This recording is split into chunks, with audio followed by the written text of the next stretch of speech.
یا ایھا الذین آمنوا اجتنبوا کثیرا من الظن، اے ایمان والو زیادہ ظن سے بچو.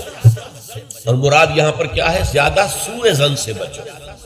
حسن ظن کے بارے میں تو حضور کی حدیث ہے کہ حسن ظن جو ہے وہ تو عبادت میں سے ہے. حسن الظن من حسن العبادہ، یہ حضرت ابو ہریرہ سے روایت ہے، اور یہ مسند احمد ابن حنبل میں بھی ہے اور سنن ابی داؤد میں بھی ہے، ان کے حوالے سے مشکات میں.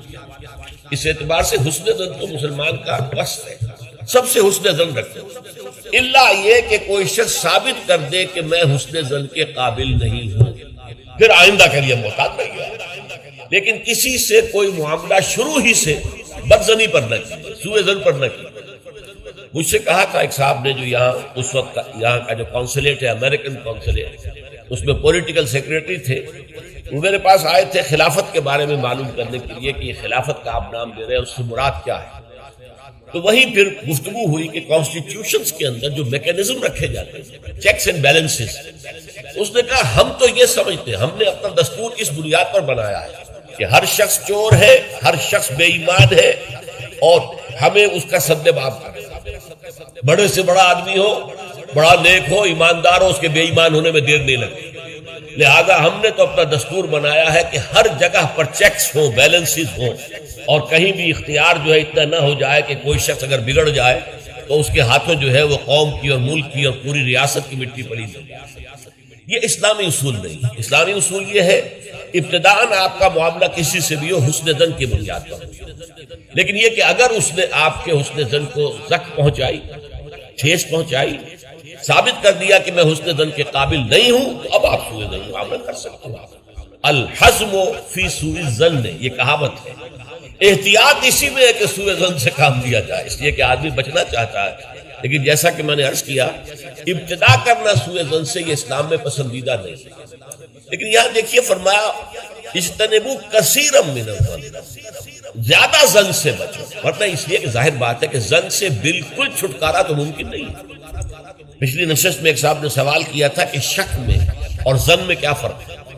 شک یہی ہے کہ ایک انسان کے بارے میں انسان سوچے کہ کہیں یہ کام نہ کر بیٹھے، میں اعتماد تو کر رہا ہوں، کہیں یہ میرے اس اعتماد کو ٹھیس نہ پہنچائے. اور سوء ظن جو ہے وہ یہ ہے کہ انسان جو ہے بغیر کسی اسباب کے، بغیر کسی عوامل کے، کوئی سرکمسٹانشل ایویڈنس نہیں ہے اور خام خواہ کسی کے بارے میں برا ظن قائم کر کے بیٹھ جائے. وہ گویا کہ فیصلہ ہوتا ہے. سوء ظن جو ہے وہ فیصلہ ہو جاتا ہے کہ مجھے اس شخص کے ساتھ معاملہ سوء ظن کے ساتھ کرنا، یہ نہیں. البتہ شک کا پیدا ہو جانا یہ کوئی بری بات نہیں ہے، انسان ذرا سا احتیاط کا پہلو مربوط رکھتا ہے. تو فرمایا یا ایھا الذین آمنوا اجتنبوا کثیرا من الظن ان بعض الظن اثم، یقیناً بہت سے ظن گناہ کے درجے میں آ جاتے ہیں. آپ نے ایک شخص کے بارے میں رائے قائم کر لی، یہ برا آدمی ہے، یہ غلط آدمی ہے، یہ تو میرے درپے ہے، میرا دشمن ہی ہے، میری جڑ کاٹتا ہی رہتا ہے. حالانکہ ایسا نہیں ہے. نتیجہ کیا ہوگا؟ آپ کا طرز عمل اپنے سوء ظن کی بنیاد پر ہو جائے گا. ہر وقت جو ہے آپ کے طرز عمل سے ظاہر ہوگا وہ سارا آپ کے اندر جو بھرا ہوا مواد ہے، اور اس سے ہو سکتا ہے دوسرے شخص کی خامخواہ دل شکنی ہے، اس کے احساسات مجروح ہوں، اور تمہارے حصے میں اللہ کی طرف سے، اللہ کی جانب سے اعمال نامے میں گناہ کا اندراج ہے. ایک شخص کے خلاف خامخواہ اس نے سوء ظن کیا جبکہ اس کے لیے کوئی آثار نہیں تھے، اس کے لیے کوئی بنیاد نہیں. ان بعض الظن اثم، بعض ظن جو ہے وہ تو گناہ کے درجے کو پہنچ جائے گا. نمبر 2 بات جس سے روکا گیا اس آیت میں، ولا تجسسوا، تجسس نہ کرو. اب تجسس کیا ہے؟ چھان بین کرنا، تفتیش کرنا. ظاہر بات ہے کہ بعض معاملات میں تو یہ ہماری ضرورت ہے. تجسس سے تو ظاہر بات ہے کہ کوئی چارہ کار ہی نہیں ہے. آخر مجرموں کی تفتیش ہوتی ہے تو تجسس اس میں ہوتا ہے. ایک دوسرے کے ملک کی جاسوسی ہوتی ہے، وہ بھی در حقیقت اپنی حفاظت کے لیے ہوتی ہے کہ وہاں کیا کچھ تیاریاں ہو رہی ہیں تاکہ ہم کو بندوبست کر سکے اس کے توڑ کا. تو تجسس ہر حال میں برا نہیں ہے. اسی طرح ایک بہت بڑا اخلاقی مسئلہ پیدا ہو گیا تھا جب جمع حدیث کا معاملہ شروع ہوا. آپ کو معلوم ہے کہ حضور نے اپنے حیات طیبہ کے دوران تو احادیث کو لکھنے سے روک دیا. آپ کا حکم تھا لا تکتبوا عنی الا القرآن، مجھ سے کوئی شے نہ لکھو سوائے قرآن.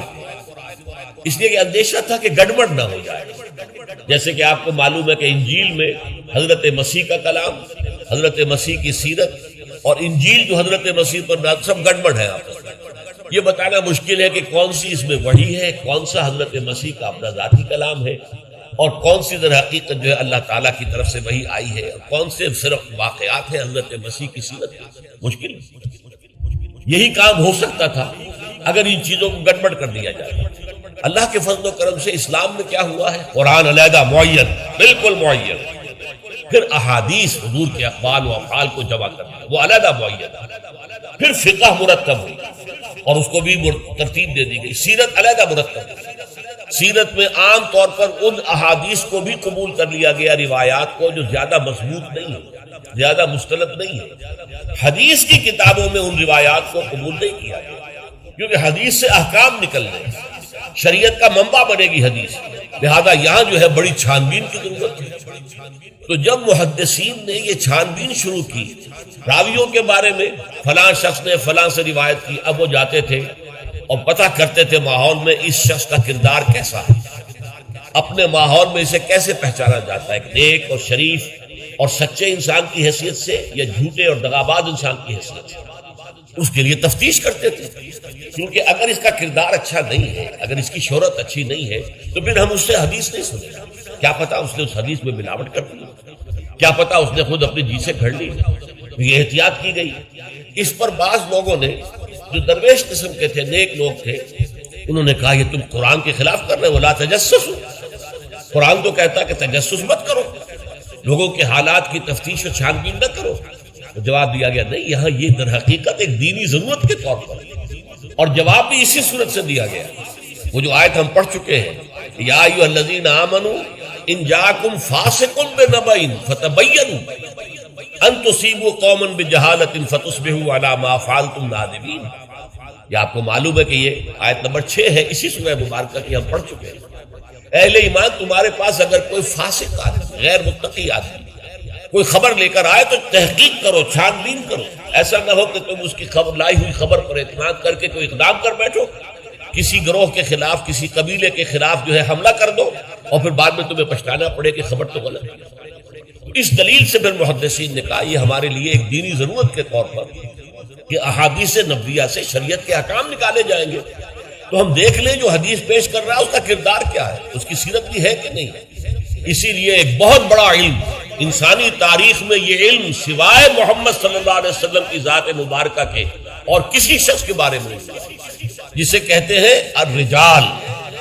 یہ علم الرجال جو ہے کہ تمام جو صحابہ تابعین ان کی شخصیتوں کا پورا تجزیہ یہ کر دیا گیا. یہ سارا کام اس لیے کیا گیا ہے تاکہ معلوم ہو عن فلاں عن فلاں عن فلاں عن فلاں. اس پوری چین کے اندر کہیں کوئی شخص ایسا تو نہیں ہے کہ جو قابل اعتماد نہ ہو، اس کی پھر وہ حدیث صحیح نہیں قرار پائے گی، وہ مستند نہیں قرار پائے گی، اسے کہیں ضعیف احادیث میں لے آئیں گے. ٹھیک ہے یہ ضعیف ہے، اور ضعیف احادیث جو ہے وہ اخلاقیات کے بیان میں استعمال ہو سکتی ہیں لیکن ان سے کوئی شرعی حکم نہیں نکالا جا سکتا.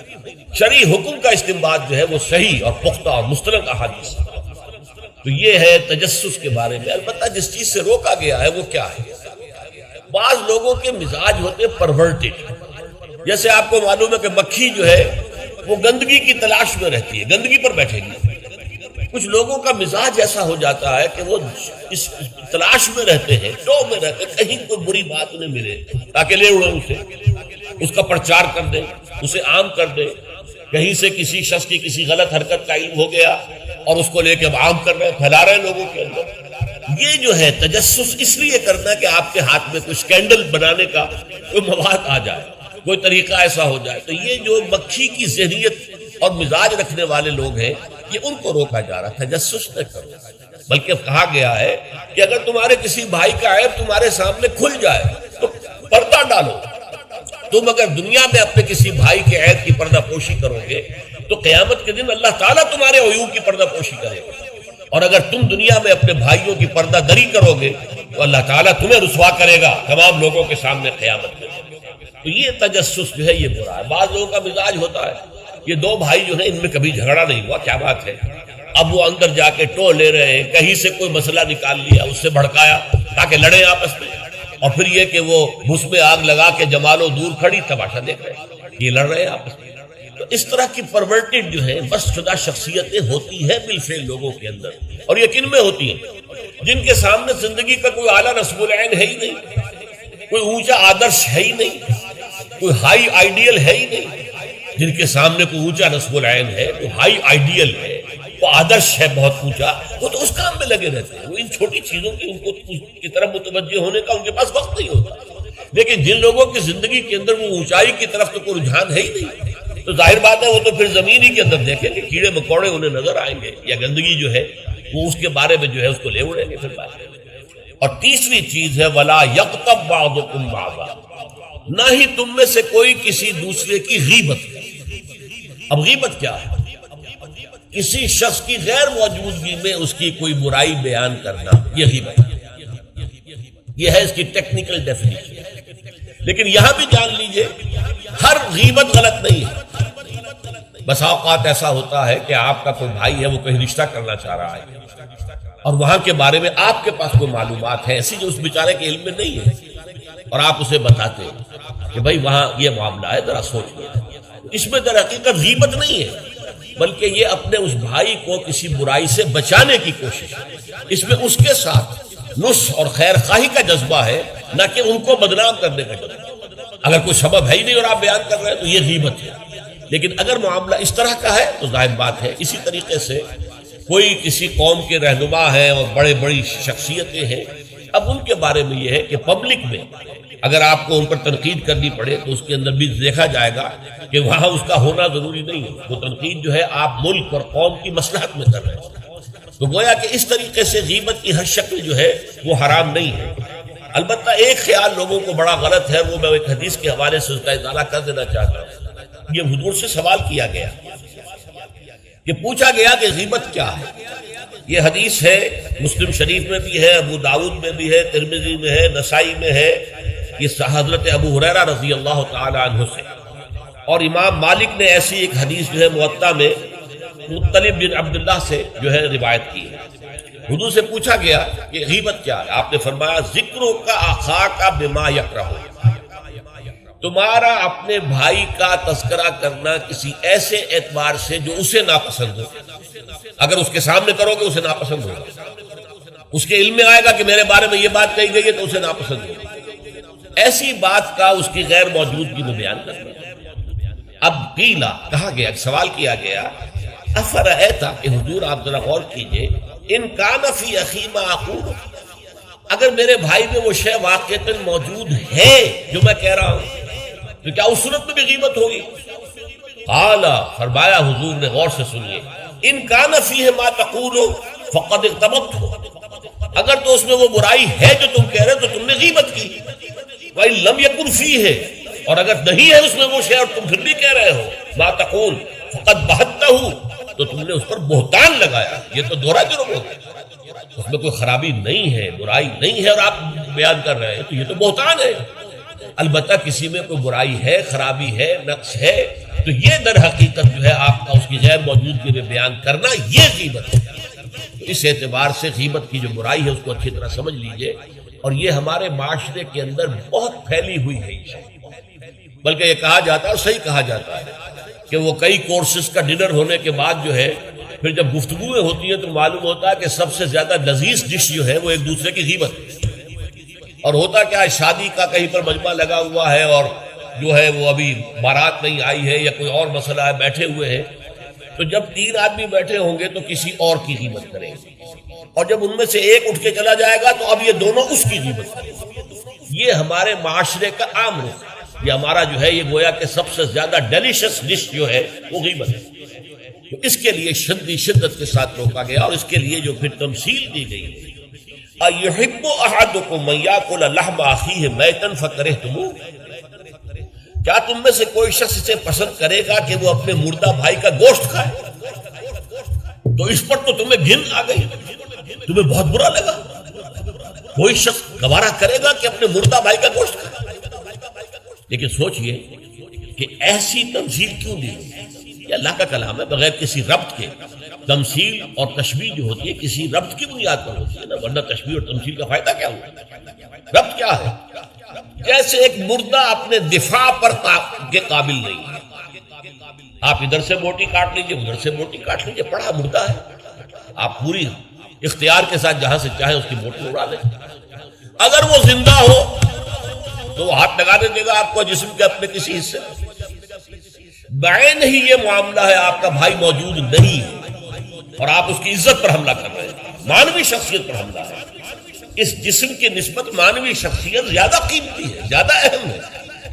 آپ اس کی مانوی شخصیت پر، اس کی عزت پر حملہ کر رہے ہیں اور وہ قادر نہیں ہے دفاع کرنے پر. اگر وہ ہوتا اور بات کرتے، اور یہ چیز پسندیدہ ہے، اگر آپ پبلک کے اندر اس کے منہ پر کہیے بات تو معلوم ہوگا. بلکہ اس میں جو پسندیدہ ترین بات ہے وہ یہ ہے کہ کسی بھائی کا کوئی عیب ہے، علیحدگی میں جا کر بتاؤ بھائی تمہارے اندر مجھے یہ نقص نظر آ رہا ہے، برا نہ ماننا، میں نے تمہاری اصلاح کے لیے کہا ہے، مجھے تم سے کوئی قد نہیں ہے، دشمنی نہیں ہے. یہ نہایت پسندیدہ بات ہے. اس کو کہا گیا المسلم و مرۃ المسلم. ایک مسلمان دوسرے مسلمان کے لیے آئینے کے مانند. جیسے آپ آئینہ دیکھتے دیکھ رہے یہاں کوئی داغ لگا ہوا، دھبا لگا ہوا، آپ اسے دھو دیتے، ہٹا دیتے. اسی طریقے سے ایک مسلمان کو اپنے مسلمان بھائی کے لیے آئینے کے مانند ہونا چاہیے کہ وہ اسے اس کی خرابیوں پر، اس کی برائیوں پر مطلع کر دے. لیکن یہ اطلاع جو ہے یہ ہوگی خلوص کی بنیاد پر، خیر خواہی کی بنیاد پر، اسے ذلیل کرنے کے لیے نہیں، اسے بدنام کرنے کے لیے نہیں، بلکہ یہ کہ اس کے سامنے علیحدگی میں، تنہائی میں بات کی جائے. البتہ اس کی غیر موجودگی میں بات کی جائے وہ غیبت ہے. اور وہ بالکل صحیح تمثیل ہے جو قرآن نے استعمال کی، صحیح ترین تمثیل. ایحب احدکم ان یاکل لحم اخیہ میتا فکرہتموہ. کیا تم میں سے کوئی شخص پسند کرے گا اپنے مردہ بھائی کا گوشت کھائے؟ بالکل اسی طریقے سے وہ تمہارا بھائی جو محفل میں نہیں ہے، وہ اپنی عزت کے دفاع پر قادر نہیں ہے. اگر وہ ہوتا تو کہتا بھائی آپ غلط کہہ رہے ہیں، آپ کو مغالطہ ہوا ہے، بات یوں نہیں تھی یوں تھی. وہ ایکسپلین کرتا، وہ اپنا دفاع کرتا، وہ اپنی شخصیت کا، اپنی عزت کا تحفظ کرتا. لیکن وہاں نہیں ہے تو وہ تو اپنے تحفظ پر قادر نہیں ہے. لہذا یہ غیبت در حقیقت مانوی سطح پر وہی شے ہے جو مادی سطح پر کسی مردہ بھائی کا گوشت کھانا ہے. فَكَرِهْتُمُوهُ، یہ تو تمہیں بہت برا لگا یہ بات. بلکہ اکثر لوگ کہیں گے کہ ایسی مثالیں جو ہیں، کیا ماذا اراد اللہ بہذا مسئلہ، ایسی تمثیل دینا. کہیں گدھے کی تمثیل دی گئی ہے قرآن مجید میں. وہ یہودی جن کے اوپر تورات کا تو بار تو لدا ہوا ہے، تورات پر عمل نہیں کرتے، تو ان کی مثال کیا ہے؟ کمثل الحمار یحمل اسفارا. وہ تو ایسے ہے جیسے کہ گدھا ہے، اس کی پیٹھ کے اوپر کتابوں کے انبار لگے ہوئے ہیں، گٹھری باندھ کر جو ہے مکالمات افلاطون لکھی ہوئی ہے، یا انسائکلوپیڈیا برٹانیکا کی گٹھلی باندھ کے رکھ دی گئی ہے، اسے کیا فائدہ؟ اسی طرح سورہ اعراف میں کتے کی مثال دی گئی ہے، کہیں بچھر کی مثال دی گئی ہے، کہیں بکری کی مثال دی گئی ہے. وہ مثالیں جو ہوتی ہیں وہ مانوی رب کے اعتبار سے ہوتی ہیں. یہ نہیں دیکھا جاتا کس چیز کی مثال دی جا رہی ہے. جس چیز کے لیے مثال دی جا رہی ہے، مشبہ لہو اور مشبہ بہی، کس چیز کے ساتھ تشبیہ دی جا رہی ہے، کس لیے دی جا رہی ہے.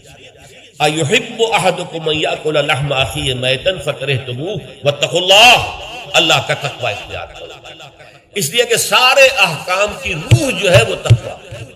احکام دھرے رہ جائیں گے، رکھے رہ جائیں گے، کتابوں میں لکھے رہ جائیں گے، اگر اپنے اندر تقوی نہیں ہے، برائی سے بچنے کا ارادہ نہیں ہے، اللہ کے عذاب سے بچنے کا مستقل پختہ مصمم ارادہ نہیں ہے، تو کوئی فائدہ نہیں چیزوں.